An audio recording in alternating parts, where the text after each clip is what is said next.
Myself Sandeep here. So let's start for today's lecture. So can you hear me very well? क्या आप मुझे सुन सकते हैं? That's good.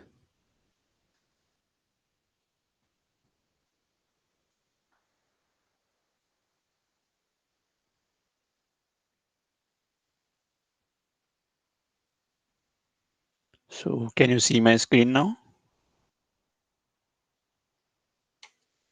क्या आप मेरी स्क्रीन देख सकते हैं?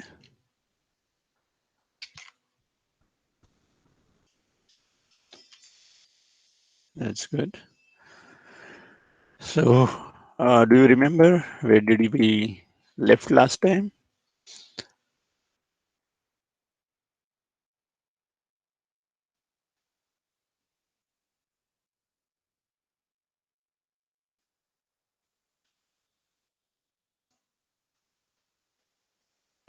So we started with conservative and non-conservative forces, right?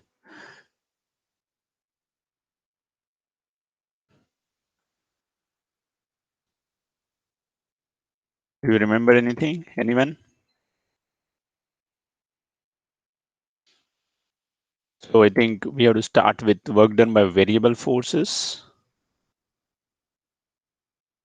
which was the next thing.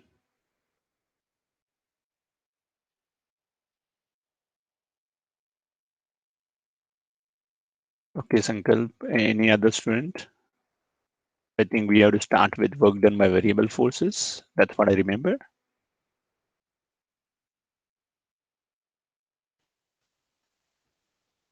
So we started with conservative and non-conservative forces, right? Uh,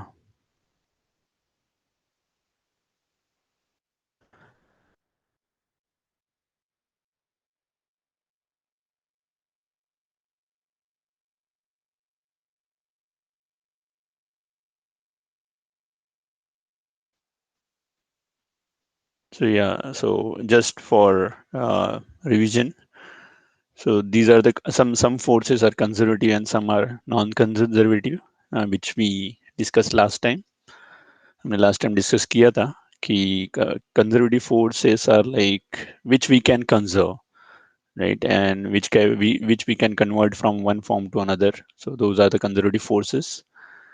And there are some forces which we can't conserve, right?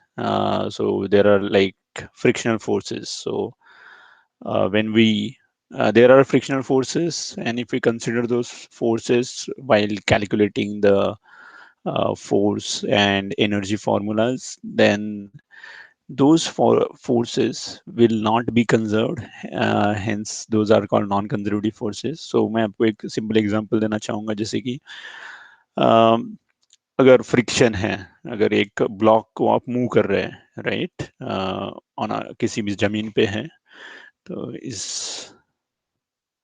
Suppose एक block है और एक जमीन पर हम रखे हैं और ये ग्राउंड है, राइट. सो अगर हम इसको मूव कर रहे हैं तो there will be some friction force, right, here. So जो फ्रिक्शन फोर्स है उसके कारण हमें एक्स्ट्रा फोर्स देना पड़ेगा, राइट, और उसके कारण हमारी एनर्जी इस ब्लॉक को यहाँ से यहाँ तक लेके जाने में चली जाएगी. और हम इस फ्रिक्शन फोर्स के अगेंस्ट जो भी काम कर रहे हैं, that is going as a waste. We can't conserve that. अगर हम इस ब्लॉक को यहाँ से वापस यहाँ लाना चाहते हैं तो हम इस फ्रिक्शन फोर्स को फिर से दूसरा फ्रिक्शन फोर्स एक्ट होगा, लेकिन हम इस फ्रिक्शन फोर्स को वापस ला नहीं सकते, राइट. सो मतलब क्या है कि अगर मैं इस ब्लॉक को यहाँ से यहाँ रखा, राइट, यहाँ से यहाँ रख दिया फोर्स को, और फिर से यहाँ से यहाँ रख दिया, राइट, बट उसके बीच में ये फ्रिक्शन के कारण हमारा कुछ चीजें लॉस्ट हो जाती है, जो हम लोग रिकवर नहीं कर सकते इस फोर्स को. और अगर हम लोग इस फोर्स को कंसिडर कर रहे हैं, these are called non conservative forces, क्योंकि हम लोग इनको कंजर्व नहीं कर सकते.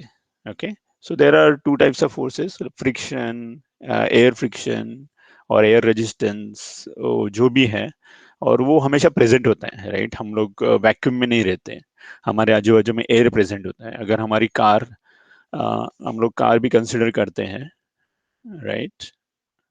So car when ever it moves from one place to another place, it has the what we can say air resistance, right? Air आजू बाजू में होती है, या एरोप्लेन मूव होता है, तो एरोप्लेन के आजू बाजू में भी एयर होती है। तो जो एयर के कारण एयर के कारण एक रेजिस्टेंस आता है। व्हाट कार और aeroplane has to do, they have to go through that medium air, so it offer some resistance, air offers resistance. Air के कारण वो जल्दी से मूव नहीं हो पाते। तो जो एयर के कारण रेजिस्टेंस होता है, it get converted into heat along this body, right. इसलिए जो भी बहुत एयर रेजिस्टेंस, और कहाँ पे हमने देखा है, तो एयर रेजिस्टेंस के कारण क्या होता है, ये सरफेस पे फ्रिक्शनल हीट बढ़ जाती है, और ये बॉडी बहुत हीट अप हो जाती है और टेम्परेचर बढ़ जाता है। सो अगर देखा जाए तो मतलब I am not sure whether you might have heard about Columbia shuttle, जहाँ से anyone knows about Kalpana Chawla? Please write in the chat box अगर कोई जानता है तो। यस, सो उनका क्या हुआ था आपको पता ही होगा। जो रॉकेट है उनका, जो राइट, जो स्पेस शटल है, वो यहाँ ये ग्राउंड है, राइट। सो जब ये शटल अर्थ ऑर्बिट में मूव होता है, so it offers air resistance, right. Air के कारण जो रेजिस्टेंस होता है, तो इस एयर रेजिस्टेंस के कारण इसकी हीट बढ़ गई, और हीट बढ़ने के कारण ये रॉकेट में टेम्परेचर इतना ज़्यादा हो गया कि इट गॉट ब्लास्टेड, वहाँ ब्लास्ट हो गया, and we lost Kalpana Chawla. सो या, सो आप समझ सकते हैं कि air resistance is very important, how much important is to consider this air or friction resistance, right? So जो शटल्स होते हैं, या rocket shuttles, they move with very very high speed. जितने हाई स्पीड से मूव होंगे उतना resistance ज़्यादा होगा और उतनी हीट बढ़ेगी। सो किसी ने यहाँ से मुंबई से दिल्ली का ट्रेवल किया है, तो एक राजधानी एक्सप्रेस चलती है। So it goes at very high speed in India also. So the reason it is wholly air cooled, right? That वो ट्रेन पूरी एयर कूल्ड है अंदर से। क्यों? तो यही एक रीजन है कि ये जो बहुत स्पीड के कारण, एयर रेजिस्टेंस के कारण, वो हीट में कन्वर्ट होता है, और वो कूल रखने के लिए हमें एयर कूलर, या मतलब अंदर कूलिंग सिस्टम यूज करते हैं। सो इस प्रकार के जो फोर्सेस है, मैं मतलब आपको सिर्फ एग्जांपल दे रहा हूँ, लेकिन इस प्रकार के जो फोर्सेस है, रेजिस्टेंस या फ्रिक्शन, वो हीट में कन्वर्ट हो जाते हैं, उनको हम लोग रिकवर नहीं कर पाते, राइट। सो उन फोर्सेस को नॉन कंजर्वेटिव फोर्सेस कहते हैं। आपको कोई भी क्वेश्चन है तो आप पूछ सकते हैं।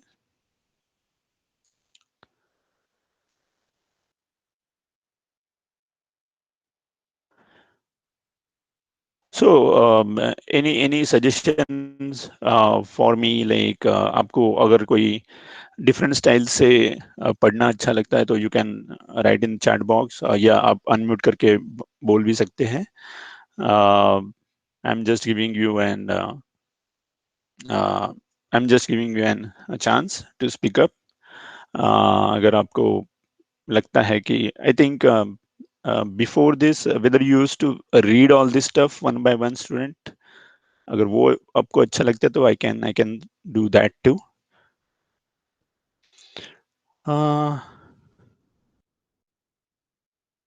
ओके, सो ये कंजर्वेटिव नॉन कंजर्वेटिव फोर्सेस हो गए। So let's move to the work done by variable forces. So अभी तक देखा कि हमने फोर्सेस जो होते हैं, तो क्या है कि कांस्टेंट फोर्स पकड़ा, एक ही फोर्स पकड़ते, but in real condition it is not so easy कि एक ही फोर्स है विथ रिस्पेक्ट टू टाइम, वो चेंज नहीं हो रहा है, ऐसा नहीं होता. So there is always force changes, right. So it's called variable force. Variable मतलब हमेशा चेंज होने वाले फोर्स. सो देखते हैं the popular formula for calculating work done. हमने देखा ये है कि किसी भी चीज को अगर एक प्लेस से दूसरे प्लेस तक लेके जाते हैं,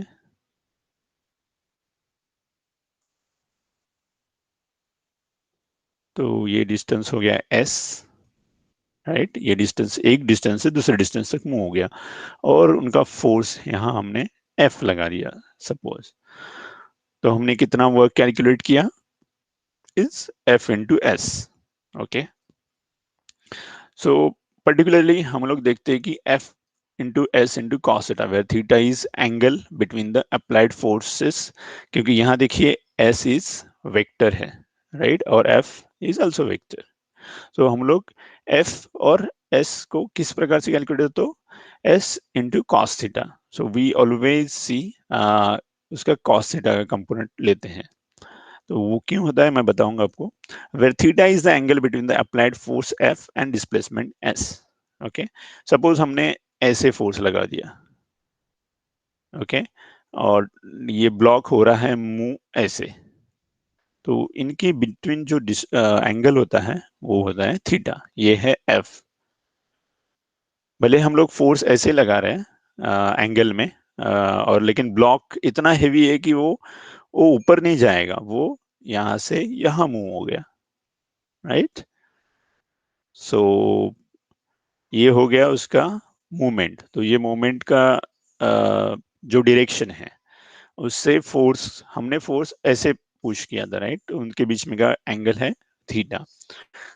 Then what will be the work done by us on this block is F into S into cos theta. Okay. So the formula is applicable only if both force F and displacement S are constant. ये क्या है, ये formula कब use होगा, जब F and S are constant. But in several real type situation the forces is not constant. जैसे मैंने पहले भी कहा कि जैसे कि फोर्सेस ये हमेशा कांस्टेंट नहीं होते, वो हमेशा चेंज हो सकते हैं. For example, while lifting an object through several thousand kilometers, the gravitational force is not constant, right? तो while lifting an object through several thousand kilometers, मतलब अभी यहाँ मतलब अर्थ अर्थ में you are in some places, some place, I mean, at different places, gravitational force is not constant, right? So then the viscous force, like fluid resistance, depend upon the speed, और उसका shape के ऊपर भी depend होता है. So hence quite often not constant with the time. So भी fluid, जैसे मैंने आपको कहा, air is one fluid, okay. So air का जो विस्कोसिटी है बहुत कम है, बट उसके कारण जो फोर्सेस आते हैं, विस्कस फोर्सेस, वो भी स्पीड के अनुसार चेंज होते रहते हैं, राइट. हमारा भी स्पीड कुछ ऐसे कांस्टेंट नहीं होगा, मतलब हम मानते हैं v इज कांस्टेंट, लेकिन अगर हम कार या बाइक चला रहे हैं, we will try to maintain the speed at suppose 30 kilometre per hour, right. हम लोग वो डायल देखते हैं और 30 किलोमीटर पर आवर गाड़ी चलाते रहते हैं, बट हमेशा वो 30 किलोमीटर पर नहीं होता, वो थोड़ा सा 32 33 चला जाता है, या 25 28 चला जाता है, राइट. It always changes. अगर वो वेलोसिटी चेंज हो रही है, तो आपका विस्कस फोर्स, मतलब उस कार या आपके व्हीकल पर जो एयर के कारण विस्कस फोर्सेस आ रहे हैं, वो भी चेंज होंगे, right. So it is always difficult to consider it as a constant force. It is always variable, वो हमेशा वेरी होते रहते हैं. In order to calculate the work done by such variable forces, we use integration. Okay, so हम क्या करते हैं, integration करते हैं.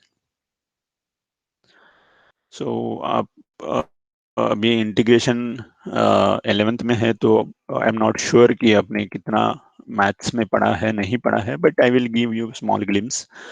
सो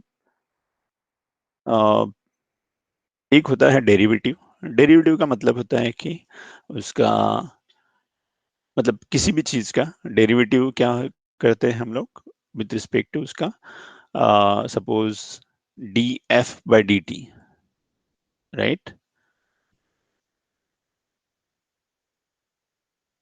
सो आपको एक क्वेश्चन पूछना चाहूंगा, आप प्लीज आंसर कीजिए चार्ट में कि आपने डेरिवेटिव और इंटीग्रेशन पढ़ा है क्या 11th मैथमेटिक्स में, whether you have covered derivative and integration. That's good.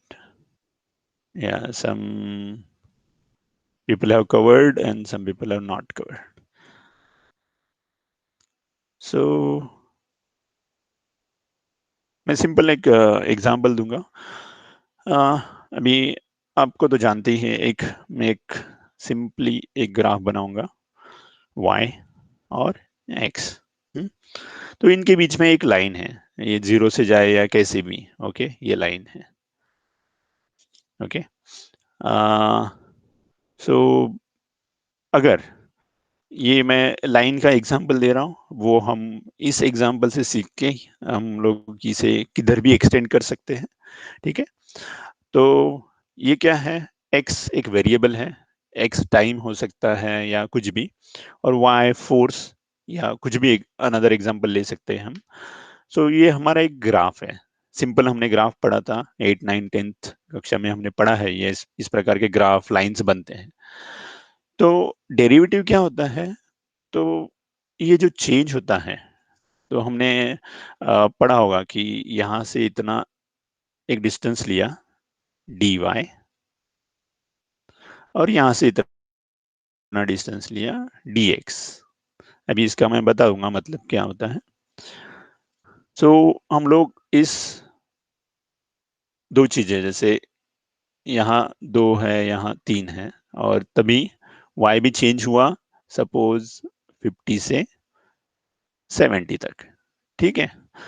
सो ये क्या हो गया, हम लोग स्लोप निकालते हैं, आपको याद ही होगा कि स्लोप कैसे निकालते हैं। Slope is nothing but dy by dx, मतलब y में जितना चेंज होता है, कोई भी यहाँ आप, अगर ये स्ट्रेट लाइन है राइट, तो यहाँ भी ले सकते हैं आप, या यहाँ भी ले सकते हैं, राइट।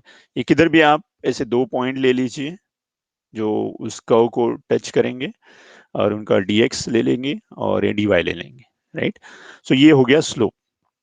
सो ये क्या बताता है हमें स्लोप की, dy by dx, so it shows derivative, derivative of this. तो डेरिवेटिव कुछ नहीं है, इसका चेंज कितना हो रहा है with respect to other variable, okay, यही होती है डेरिवेटिव। तो आप उसको मतलब किसी भी चीज से कन्वर्ट कर सकते हैं, जैसे ये ग्राफ में मैंने y और x बताया, जैसे y चेंज हो रहा है with respect to x, okay. तो वो हमने निकाला स्लोप, स्लोप हमने निकालते हैं, तो वही होती है derivative, okay. So derivative is nothing but rate of change, okay. So y कितने से चेंज हो रहा है, dy कितना से चेंज हो रहा है विथ रिस्पेक्ट टू x। अगर हम लोग इसके जगह टाइम डाल देंगे तो y कितना चेंज हो रहा है टाइम के हिसाब से, ओके। सो हर चीज जो भी चेंज हो रही है, वो कितने रेट से चेंज हो रही है, what is the rate, okay. अभी समझो हमारे जो डेली हम लोग सब्जी खरीदते हैं, आज उसकी प्राइस है 5 रुपीज, सॉरी, ओके, आज उसकी प्राइस है 5 रुपीज, कल होगी 10 रुपीज, परसों 15, it is increasing, right. So per day उसका कितना चेंज हो रहा है, सो हम लोग पर डे कितना चेंज हो रहा है, 5 rupees per day, right. What is the change, 5 rupees per day. So ये हो गई उसकी डेरिवेटिव। सो किसी भी चीज की rate of change is called derivative, ठीक है। Hope it is clear for everyone, अगर आपको अभी भी क्वेश्चन है तो आप पूछ सकते हैं। सिमिलरली मैं फिर से वही ग्राफ बनाऊंगा y और x, this is very basic fundamental है, y और x, राइट। तो सपोज फिर से वही लाइन निकाली मैंने, सो आपको पता चल गया कि इनका y कितना चेंज हो रहा है x के प्रति, या rate of change of y with respect to x, ये हम लोग डेरिवेटिव में देख लिए। अब इस इंटीग्रेशन क्या होता है, इंटीग्रेशन में क्या होता है कि फिर मतलब आपने डेरिवेटिव में बाकी सब फॉर्मूले पढ़े हैं कि dy/dx इज इक्वल टू, अगर y is equal to, sorry, dy/dx, right. So आपने वो फॉर्मूले पढ़े हैं कि y is equal to 2x है, राइट। तो dy/dx कितना होगा, 2, राइट। ये सब फॉर्मूले आपने पढ़े हैं। So I am not going in to the detail. So why हम लोग एक लाइन बना लेंगे y is equal to x की, तो उसके अनुसार आपको dy/dx उसका डेरिवेटिव मिल जाएगा। ओके ये फॉर्मूले से हम लोग वो बहुत सारे फॉर्मूलेज होते हैं जो आप डेरिवेटिव्स चैप्टर में पढ़े होंगे, तो उसके अनुसार डेरिवेटिव निकलती है। सिमिलरली अभी ये वो मैंने आपको ग्राफ में बताया था, तो इसके फॉर्मूला से ऐसे डेरिवेटिव निकालते हैं। हमेशा हम लोग ग्राफ नहीं निकाल के उसका डेरिवेटिव निकालना मुश्किल होता है, राइट। सो हम लोग क्या करते हैं, इस फॉर्मूलाज जो यूज किए करते, मतलब फॉर्मूलाज होते हैं, उनसे हम लोग डिराइव करते हैं डेरिवेटिव्स। ओके ये हो गया डेरिवेटिव्स के बारे में। सिमिलरली y और x हम लोग ग्राफ बना रहे हैं सपोज। अब इंटीग्रेशन क्या होता है, तो इंटीग्रेशन क्या होता है कि सपोज हमें ये फिर से ग्राफ है और ये इसके नीचे का इतना एरिया, ओके, बाकी कुछ नहीं। हम इस लाइन के बीच में x इतने से इतने के बीच में इतना एरिया है, उतना हमको एरिया का एरिया चाहिए उसका, मतलब ये लाइन कितना एरिया बनाती है, तो वो होता है integration. Okay so this is called integration, it is nothing but this area. तो अभी हम लोग एरिया कहाँ यूज करेंगे आपको बताएंगे। जैसे अभी फोर्स, ये फोर्स है, राइट। अगर ये डिस्टेंस पकड़ेंगे तो फोर्स इंटू डिस्टेंस क्या हो जाएगा, ये वर्क डन, राइट। सो ये एरिया हो जाएगा वर्क डन। तो हम कोई भी एरिया निकालना चाहते हैं तो हम लोग इंटीग्रेशन यूज करते हैं। ये तो सिंपल लाइन का तो हम लोग अ, हमको बहुत सारे रेक्टेंगल या वो जब यूज करके रेक्टेंगल और ट्राइंगल का हम लोग ये सिंपल लाइन का तो एरिया निकाल लेंगे। लेकिन अगर सोचिए कि कल लाइन इस प्रकार के कुछ चेंज होने वाली है तो क्या करेंगे, then we have to use this formulas called integration. Integration के फॉर्मूलाज आपने पढ़े होंगे, जैसे y is equal to x square है, राइट। सो इसका अगर इंटीग्रेशन करेंगे तो क्या आएगा, x³ / 3, राइट। तो ये फॉर्मूला से हम लोग ऐसे निकालते हैं। तो इंटीग्रेशन के कुछ रूल्स हैं, ट्रिग्नोमेट्री फंक्शंस और डिफरेंट एक्सपोनेंशियल फंक्शंस, उनके लिए कैसे यूज किया जाता है आपको वो तो डिटेल में आपको मैथमेटिक्स में पढ़ेंगे। लेकिन वही मैथमेटिक्स का सिंपल पार्ट हम लोग यहाँ यूज करेंगे फिजिक्स में।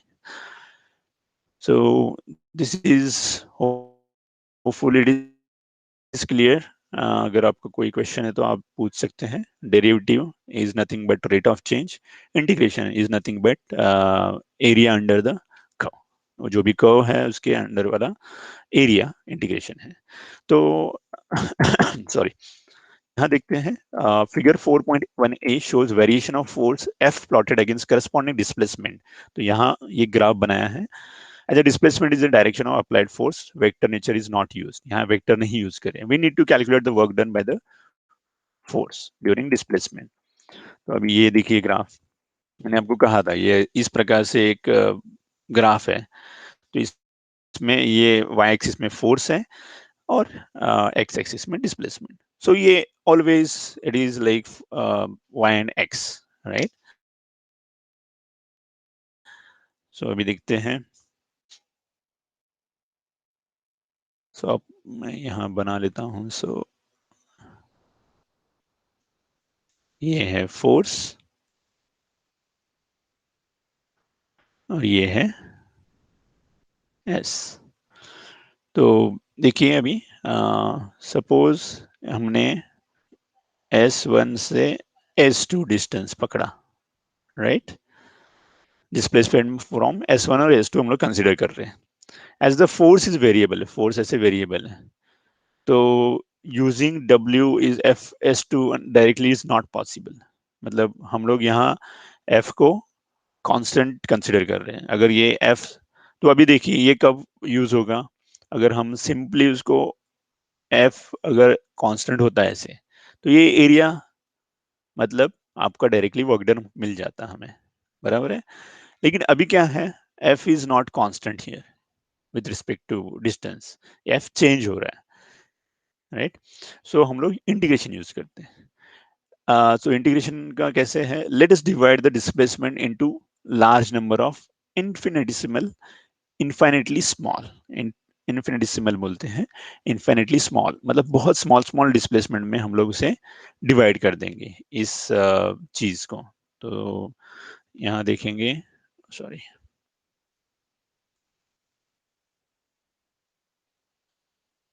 यहाँ देखिए, ये छोटे छोटे डिस्प्लेसमेंट में उसे हमने, जैसे डीएस, इसे क्या कहते हैं, DS. So this is the way we derive the integration formulas. So हमने क्या किया, इसको छोटे से, एक छोटे से पार्ट को, एकदम छोटा सा पार्ट उसे डीएस कह दिया। मतलब ये कर्व है, तो इसके नीचे एकदम छोटा सा पार्ट हमने लिया, डीएस कह दिया।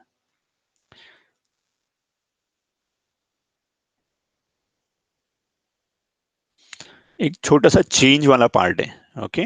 डीएस मतलब यहाँ से इतना चेंज है, लेकिन ये बहुत ही छोटा है। सो ये शेडेड पोर्शन, ओके। तो as the force is constant the area of the strip F डिस, तो इसको क्या कहते हैं, इस छोटे से एरिया में क्या मानते हैं हम, एकदम छोटा छोटा एरिया है, तो एफ इज कांस्टेंट, राइट। तो हमारा डायरेक्टली फॉर्मूला क्या हो जाएगा, F into D S, okay, this is our formula for work done. तो हमें ये कौन से बीच में चाहिए, जैसे अभी ये हमने देखा कि एरिया अंडर कर्व चाहिए, तो हम क्या करेंगे, डी एस इंटू एफ, जितना भी है हम लोग ने मल्टीप्लाई कर दिया, लेकिन हमको एस वन और एस टू के बीच में चाहिए, राइट।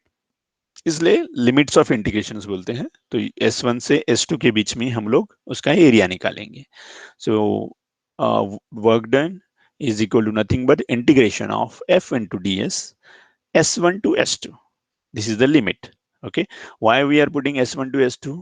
क्योंकि हमें सिर्फ इनके बीच में का ही एरिया चाहिए, राइट। ये पूरा तो ऐसे कहो तो बहुत लंबा है, लेकिन हमें डिस्टेंस s1 से s2 तक जब पहुंचा है, तभी हमको उसका वर्क डन निकालना है, okay. So whenever there is a variable force, we use this integration formula where we put limits of integration S1 to S2 and F into ds. Okay? अगर आपको कोई भी क्वेश्चन है तो आप पूछ सकते हैं। Method of integration is applicable if the exact way of variation f and s is known and the function is integrable. Okay, so ये भी बहुत ही important पैरामीटर है कि f और s is known, मतलब हमको पता है कि f और s में कैसे कंट्रीब्यूशन हो रहा है या उनका फोर्सेस कैसे इवॉल्व हो रहे हैं। अगर ये पता है और ये जो फंक्शन है f इंटीग्रेबल है, कभी कभी फोर्सेस इतने रियल टाइम कंडीशन में इतने डायनामिक होते हैं कि हम लोग उसको इंटीग्रेबल फंक्शन में उसे पुट नहीं कर सकते, okay, then it becomes difficult. But हम लोग जनरली क्या करते हैं, एजम्पशन करते हैं इस चीज के लिए, so that it becomes integrable, okay. अभी इंटीग्रेबल मतलब आपने अगर इंटीग्रेशन पढ़ा है तो इंटीग्रेशन में बहुत सारे फॉर्मूलेज हैं, उस फॉर्मूलाज के अनुसार आपको उसका इंटीग्रेशन करना है।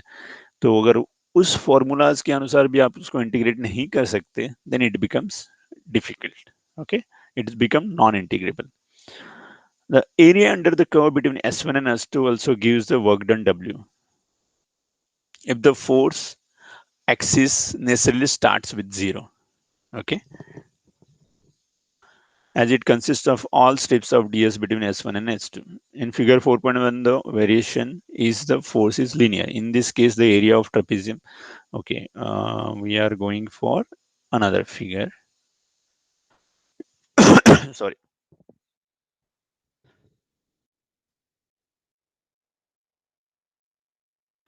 वही है the area under the curve between S1 and S2, जो मैंने आपको पहले बताया था। इन दोनों S1 और S2 के बीच में जितना भी एरिया के अंडर कर्व है वो इंटीग्रेशन बताता है, इंटीग्रेशन के अनुसार हम निकाल सकते हैं। If the force necessarily starts, okay, in figure 4.1b variation of force is linear. Okay, variation of force linear है, मतलब जो फोर्स है वो वेरी तो हो रहा है लेकिन लीनियर वेरिएशन है। तो लीनियर वेरिएशन में क्या है, आपको एक स्ट्रेट लाइन मिलेगी, right. So in this case area of trapezium, so ये जो एरिया है ट्रेपेजियम का हम लोग एरिया तो निकाल सकते हैं simply, gives a total work done. तो ये हमारा टोटल वर्क डन हो गया। सो आप इंटीग्रेशन के फॉर्मूला से इसको निकाल सकते हैं, इस एरिया का कर्व, या हम लोग ट्रेपेजियम का एरिया का फॉर्मूला भी डायरेक्टली यूज कर सकते हैं, राइट। दोनों आंसर सेम होंगे। तो लेट्स सी, यहाँ शायद दिया है उन्होंने, या सो हम लोग एक सॉल्व करने की कोशिश करते हैं। Sorry. Over a given region force varies. Okay, so उन्होंने कहा है कि फोर्स वेरीज होता है, उसका एक फंक्शन दिया है 3x² माइनस 2x प्लस 1। तो अगर हम लोग ये है x, ओके, आपने इससे पहले इसका ग्राफ निकाला होगा। ओके, सो आप जब भी आपको टाइम मिले तो मैं आपको एक एक्सरसाइज दूंगा कि आप घर पे ट्राई कीजिए। जैसे एक ग्राफ पेपर है जो आपने 10th में यूज किया था, वही यूज कीजिए फिर से। तो यहाँ 1 सेंटीमीटर इज इक्वल टू, यहाँ कितना दिया है, 20 to 40, राइट। तो हम लोग क्या करेंगे इसको, 1 सेंटीमीटर 10, 20, ओके, ग्राफ पेपर पे इसे मार्क कर दीजिए, 40 और 50 तक जाइए, ठीक है। तो अभी x x is equal to क्या करें, एक आप टेबल बना लीजिए, आपको पता ही है ये सब, आपने किया था 10th में। तो मैं आपको, तो एक्स और एफ का एक टेबल बना लीजिए। जैसे अभी एक्स क्या है, 10 से, राइट। तो हम लोग उसको 0, फिर 5, 10, 15, 20, इस प्रकार से 50 तक बना लीजिए, ठीक है। और ये मैंने तो 5 5 के इंक्रीमेंट में लिया है, आप एक एक के इंक्रीमेंट में भी ले सकते हैं। और एफ की जो वैल्यू है इस फॉर्मूला में डाल के, ओके, इस फॉर्मूला में डाल के आप यहाँ लिख दीजिए, और फिर उसका एक ग्राफ बनेगा। आई एम नॉट श्योर वो ग्राफ कैसे बनेगा, ऐसे कुछ होगा, right. 3x² minus 2x plus 1. I don't know exactly how does it look like, but it will be like this way. Okay. तो आप तभी x है 20 और यहाँ है 40, राइट। इसके बीच में का area, that is work done. Okay, so ये आपको मैंने बताया ग्राफिकल मेथड, राइट। अगर ये ग्राफिकल मेथड से आप कैलकुलेट करेंगे, जो एरिया आएगा that will be exactly same as this answer. Okay, but so मतलब आप करेंगे तो वो राइट आ जाएगा, बट ग्राफिकल मेथड से मैंने आपको बोला ये सब प्रोसीजर आपको करना पड़ेगा, राइट। जैसे मैंने बोला कि ये पहले वैल्यूज निकालो फिर ये करो, तो उससे अच्छा हम लोग क्या करते हैं, ये इंटीग्रेशन वाला फॉर्मूला यूज करते हैं। हमको तो पता ही है F × DS, S1 to S2, ये तो हमको इंटीग्रेशन की लिमिट्स पता है। सो इसका फंक्शन दिया है उन्होंने 3x² minus 2x plus 1 into dx। Okay, so ds is nothing but यहाँ dx है, क्योंकि हम लोग x यूज कर रहे हैं। और आप इस पर ध्यान दीजिए, what is the unit. So 20 centimetre becomes 0.2 metre, और 40 centimetre converts into 0.4 metre. So always अगर फोर्स न्यूटन में है और डिस्टेंस भी मीटर में होना चाहिए। सो आपको वैल्यू क्या आएगी, newton into metre, which is nothing but joule. Okay, So joule is unit of work done या एनर्जी का। सो हम क्या कर रहे हैं अभी, डायरेक्टली फॉर्मूला यूज करके उसका इंटीग्रेशन कर रहे हैं।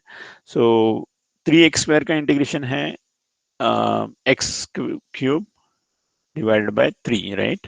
तो 3 कैंसिल हो गया, सिर्फ एक्स क्यूब आ गया। 2 - 2x, माइनस तो वही साइन रहेगा, और 2x का क्या होगा, integration 2x² by 2, again 2 get cancel, it remains x², और 1 का क्या होगा, x। ओके, और हमें लिमिट्स पता है 0.2 to 0.4। सो हम लोग x की वैल्यू 0.2 0.4 से पहले डाल देंगे, माइनस पूरी x की वैल्यू 0.2 की डाल देंगे। So we will get answer of 0.136 joule. Okay, so this is the answer.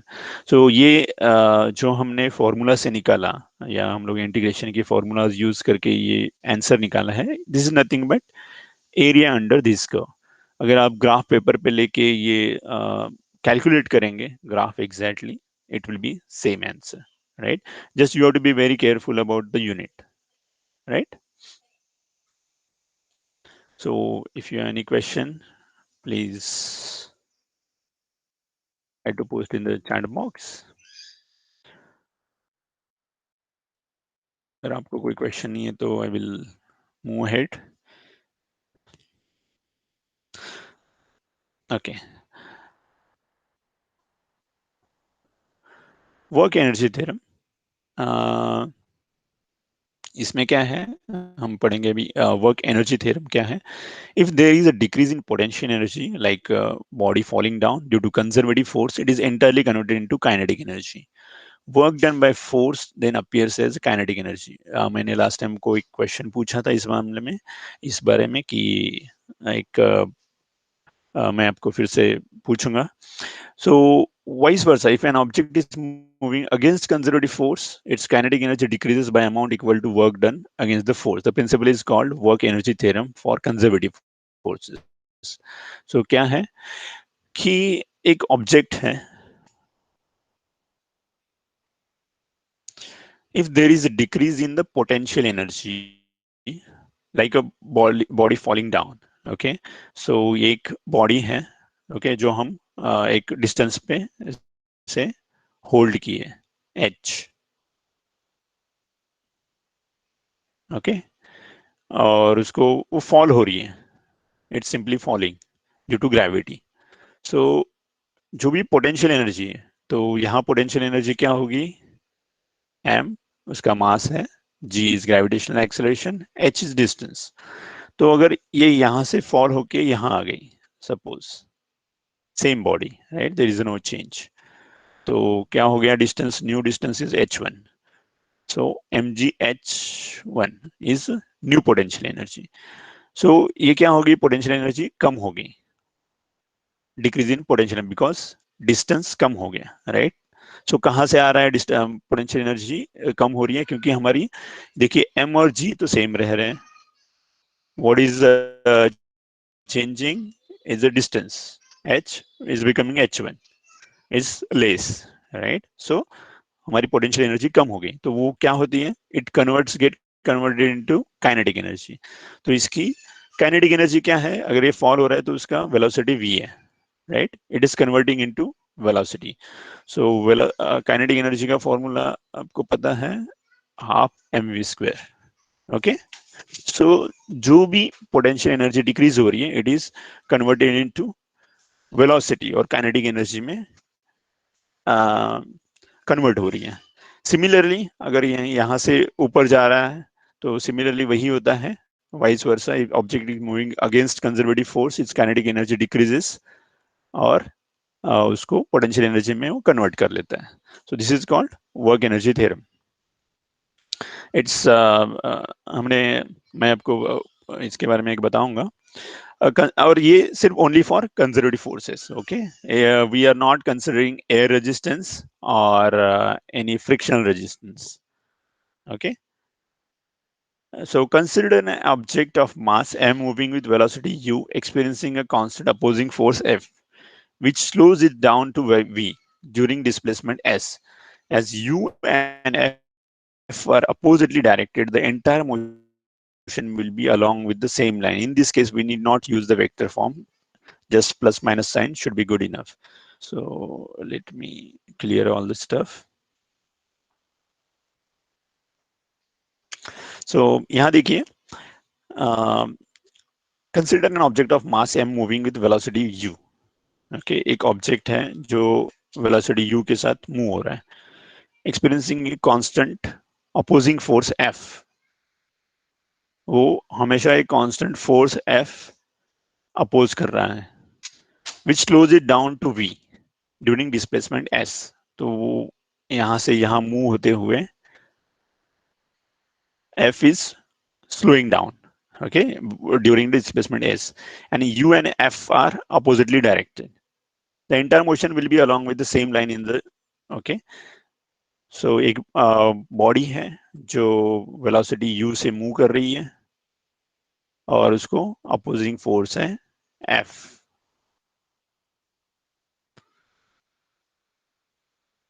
Okay, यहाँ हम लोग एयर रेजिस्टेंस या कुछ भी कंसिडर नहीं करते हैं, राइट. एक सिंपल बॉडी है जो मूव हो रही है विद वेलोसिटी u, और उसके पर कांस्टेंट अपोजिंग फोर्स है f जो उसको स्लो कर रहा है. Sorry. In this case, we do not use vector form. Just so if A is F by M, okay, acceleration कितना होगा F by M. ये negative acceleration है. We can write the relevant equation. Motion v square minus u square is equal to 2a, right? So multiplying throughout the by m by 2, we will get half mu square minus half mv square is equal to m into a into s is equal to f into s.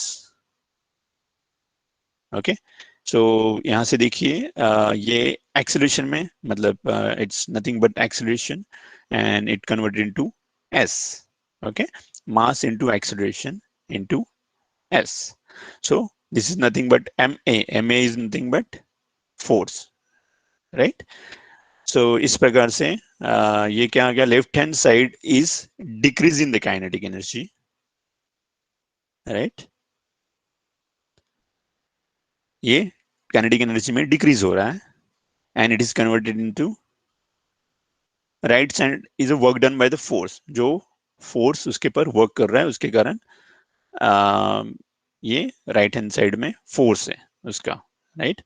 The change in kinetic energy is equal to work done by the conservative which is according with work energy theorem. तो वो work energy theorem के कारण ये same है.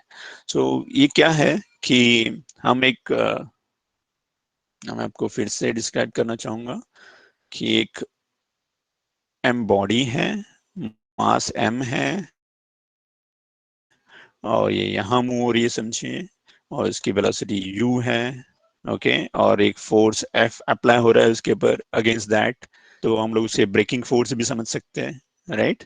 और V मतलब वो एक हम पर्टिकुलर टाइम के लिए समझ लाएंगे कि उसकी वेलोसिटी V हो गई, फाइनल वेलोसिटी, राइट. सो हमको तो वो न्यूटन्स लॉज से पता है कि v square minus u square is equal to 2as, right. So यहाँ a क्या है, is acceleration, we know that. So v square minus u square is equal to 2. तो हमने both the side m by 2 से multiply किया, तो ये formula बन गया इतना, right. It is similar. So half m, और ये यहाँ का 2 यहाँ चला गया, और ये m into a. तो m into a तो हमको पता ही है, और ये माइनस a है, राइट, क्योंकि हम लोग यहाँ अपोज कर रहे हैं, तो एक्सेलरेशन नेगेटिव होगा, right. It will not accelerate. Accelerate positive acceleration मतलब क्या होता है कि हमको पता ही है एक्सेलरेशन पॉजिटिव क्या होता है, एक्सेलरेट कर रहे हैं जब हम गाड़ी और मतलब उसका स्पीड बढ़ रहा है तो उससे पॉजिटिव एक्सेलरेशन, और स्पीड कम हो रहा है तो एक्सेलरेशन इज नेगेटिव. ओके, तो हमने नेगेटिव एक्सेलरेशन यहाँ यूज किया है. सो इस प्रकार से देखिए जो भी काइनेटिक एनर्जी उसकी डिक्रीज हो रही है इस बॉडी की, वो अपोजिंग फोर्स में, अपोजिंग फोर्स जो भी है वही कन्वर्ट हो रही है, या जो अपोजिंग फोर्स हम लोग कन्वर्ट कर रहे हैं, अपोजिंग फोर्स लगा रहे हैं उसके कारण उसकी काइनेटिक एनर्जी डिक्रीज हो रही है. सो सिमिलर थिंग है। ओके, सो हमने ये फॉर्मूला से भी बता दिया। सो यही है वर्क एनर्जी थ्योरम। आपका कोई क्वेश्चन है इसके बारे में तो पूछ सकते हैं।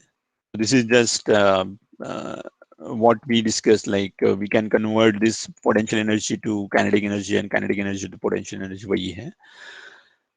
Accelerating conservative forces along with retarding non-conservative forces। तो केस 2 देखते हैं क्या लिखा है इसमें। An object dropped from same point at a height h falls down through air, right? While coming down, its potential energy decreases। हमको तो पता ही है कि उसकी potential energy decrease होती है, जो हमने पढ़ा था, अभी देखा था। Equal amount of work is done in this case also।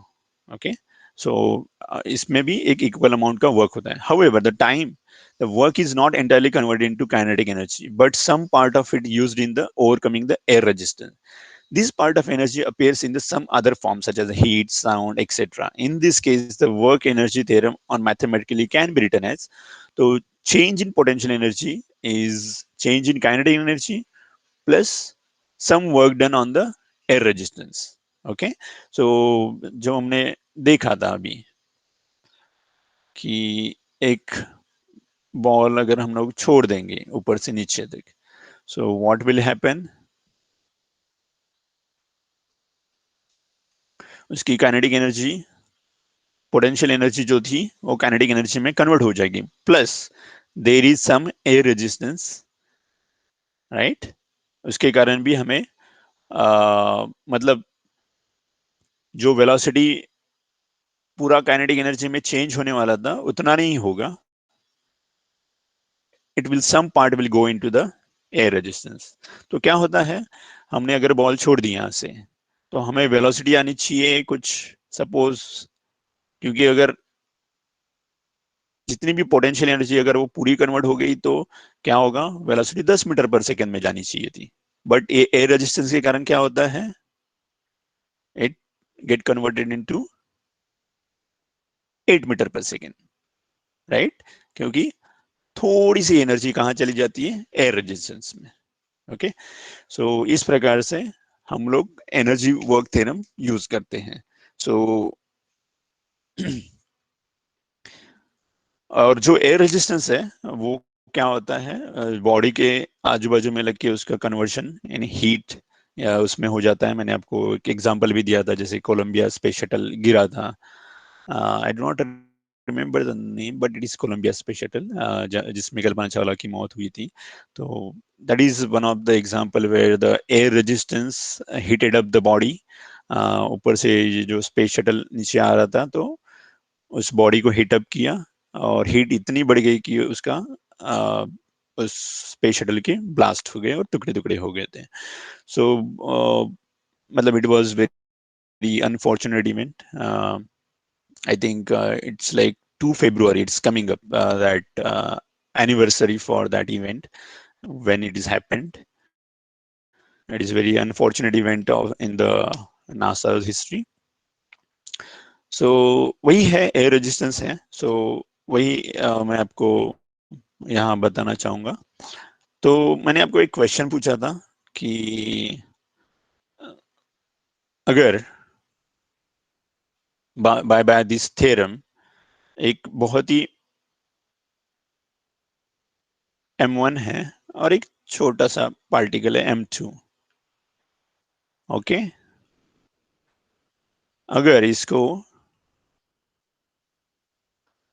एक ही साथ में छोड़ दिया जाए तो which will reach first, right? That was my question in last lecture. I don't know how many people have tried this। आप लोगों ने इसको ट्राई किया है कि नहीं। सो मैंने अभी वर्क एनर्जी थ्योरम के अनुसार क्या होगा बताइए। Now next 5-10 minutes I will discuss on this only। So m1 is greater and m2 is less, right? जैसे मैंने बताया, अगर इन दोनों को एक ही डिस्टेंस से हम लोग छोड़ देंगे, h is a distance, तो which will reach first? Can you write in the chat box? कौन सा वाला पहले पहुंचेगा? m1 has the higher weight, m2 has a less weight। Same time, why? मेरा नेक्स्ट क्वेश्चन तो होगा कि why. Oh sorry. Okay, Y?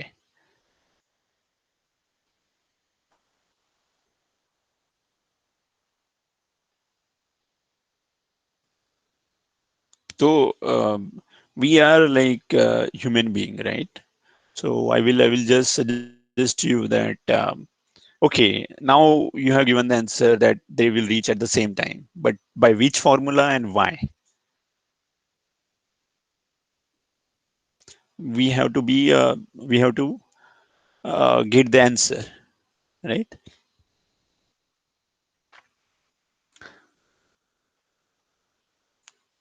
So मैंने अभी आपको वर्क एनर्जी प्रिंसिपल थ्योरम बताया, राइट? सो देखिए कैसे है कि m g h becomes mgh becomes half m v square. मतलब हम क्या पकड़ेंगे कि h, मतलब जब ये रीच हो रहा है यहाँ, राइट, एग्जैक्टली यहाँ, तो क्या होता है कि पूरी जो पोटेंशियल एनर्जी है, मतलब यहाँ से नीचे गिरने तक, वो v में कन्वर्ट हो जाती है, राइट? तो ये हमने इस फर्स्ट केस में या वर्क एनर्जी थ्योरम से पढ़ा है, लेकिन हम लोग इसमें क्या एयर रेजिस्टेंस नहीं कंसिडर कर रहे हैं, राइट? सो ये क्या है, एम एम कैंसिल हो गया, g is always constant gravitational acceleration के कारण, तो एच हमने कांस्टेंट पकड़ा है। सो यहाँ मास का या वेट का किधर भी जिक्र नहीं है, right? What ever the potential energy, it gets converted into V. So V will be the nothing but V is nothing but √2gh. So कोई भी आप बॉडी ले लीजिए और h डिस्टेंस से अगर उसे छोड़ देंगे तो वो क्या हो जाएगा, उसका वेलोसिटी यही होगा √2gh। ओके, सो मास कोई भी होने दो आपका, इट्स इररिस्पेक्टिव ऑफ मास, मास यहाँ है ही नहीं, तो कोई भी आप बॉडी ले लो, वो it will reach at same time. Okay, ये हमारा वर्क एनर्जी थ्योरम कहता है। बट केस टू में अगर हम लोग इसका एयर रेजिस्टेंस है आजू बाजू में पकड़ेंगे, so this will reach first. Okay, mass जिसका ज्यादा होगा वो पहले पहुंच जाएगा, क्योंकि एयर रेजिस्टेंस के कारण इसको ज्यादा एयर रेजिस्टेंस हो जाएगा, और ये मास इसको क्या बोलते हैं, उसको अपोज करके उस एयर रेजिस्टेंस के अगेंस्ट काम नहीं कर सकता इतना, because it has more force, it has less force while coming down, and they can't overcome that air resistance very easily. So इस प्रकार से ये मैंने बताया कि कैसे कि वेलोसिटी कांस्टेंट है, या दोनों सेम टाइम पे पहुंचेंगे, राइट? Same time is right answer, but you have to prove in physical term और फिजिक्स। ओके, सो मैंने आपको बता दिया कि इस प्रकार से ये दोनों सेम टाइम पे पहुंचेंगे। सो यहाँ मैं आपको एक छोटा सा एक स्टोरी भी बताना चाहूंगा कि नासा का इन यूनाइटेड स्टेट्स, यहाँ से मतलब मैं जहाँ रहता हूँ यहाँ से कुछ 3-4 आवर्स पे ड्राइव पे एक नासा का सेंटर है, जहाँ वर्ल्ड्स लार्जेस्ट क्या बोल सकते हैं कि चेंबर है, वैक्यूम चेंबर, जहाँ मतलब पूरा एयर निकाल दिया गया जाता है, जा सकता है, मतलब दे एक्सपेरिमेंट डिफरेंट स्टफ। सो यहाँ एक ओहायो में एक जगह है जहाँ नासा का एक छोटा सा सेंटर है, वो लार्जेस्ट वैक्यूम चेंबर है दुनिया का। तो वो क्या करते हैं कि इस चेंबर के अंदर पूरा एयर निकाल लिए उन्होंने, okay, and they try to drop ball and, और एक क्या बोलते हैं, फीदर, फीदर मतलब पंख होते हैं ना अपने पंछियों के शायद, या अ, अ, मुर्गी के, या इनके जो पीस होते हैं, तो उन्होंने एक पीस यूज किया और एक बड़ा सा बॉल यूज किया 10 kg का। right? And they tried, there is no air resistance, right? तो उन्होंने विदाउट एयर रेजिस्टेंस उन्होंने ट्राई किया कि एक्सपेरिमेंट, मतलब ये तो हमने थ्योरी में बता दिया कि v is equal to root two g s, there is no relation between velocity and mass, but actually होता है कि नहीं, उन्होंने एक्सपेरिमेंट किया and they found out that this ball and feather reaches at the same time. Okay, so that was really good experiment. ये YouTube पे है, आप देख सकते हैं. Okay, so yeah, this is the physics, right? So इसी को physics कहते हैं. एंड हम डेली की चीज़ों को हम लोग फिजिक्स के टर्म्स में लेके जाके उनके मैथमेटिक्स इक्वेशन से हम लोग उसे जानने की कोशिश करते हैं कि क्या हो रहा है, क्यों हो रहा है. So they proved that this ball and this feather, right, reaches at the same time in that vacuum chamber, and considering there is no air, right, there is no air resistance. So yeah, this is good experiment, you can watch on the YouTube. uh, okay, so any question, और अगर हमको कुछ पूछना है about this work energy theorem or this experimental setup, have कुछ भी पूछना है तो पूछ सकते हैं आप. तो ये नासा का बहुत ही बड़ा सेंटर है वैक्यूम चेम्बर का, जहाँ वो लोग स्पेस शटल वगैरह टेस्ट करते हैं.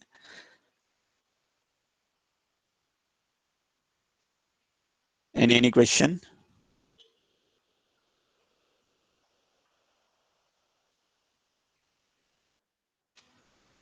सो अगर आपको कोई क्वेश्चन नहीं है तो मैं इजाजत देना चाहूंगा, बट उसके पहले